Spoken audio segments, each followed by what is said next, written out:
Hello everyone शांति पाठशाला को मु आपण मानकु स्वागत जनाउछि। आजिकार एक नूतन वीडियो रे आमे आलोचना करिबा 10टी धाड़ी रे उत्कल दिवस उपलक्षे एक सुंदर भाषण। आरंभ करिबा पूर्वरु चैनल को सब्सक्राइब कर दियंतु एवं पाखरे थिबा बेल आइकन टी को प्रेस कर दियंतु। भिडियोटी शेष पर्यंत निश्चय देखिबे। चलंतु आरंभ करिबा। 1 नंबर प्रत्येक वर्ष एप्रिल मास 1 तारिख को उत्कल दिवस रूपे पालन करा जाई थाए।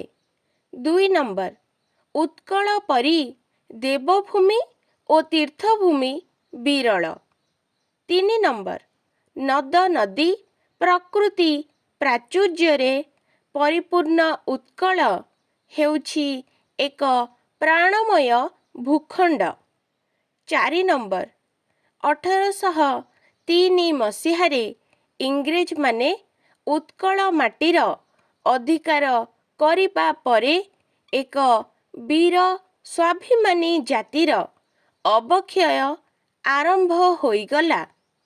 5 नंबर उत्कलर स्वाधीनता तथा गर्व गौरव और स्वाभिमान फेराई आनिबा निमंते अनेक उत्कलीय बरपुत्र माने निजर प्राण बलि देबारे मध्य आगेई आसीथिले।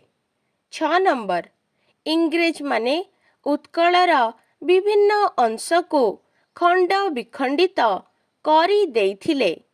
7 नंबर 1931 मसीहारे गोलटेबुल बैठक रे महाराजा कृष्णचंद्र गजपति उत्कलर विच्छिन्नांचलर एकत्रीकरण तथा ओडिशा स्वतंत्र प्रदेश प्रसंगरे दाबी उपस्थापन करिथिले।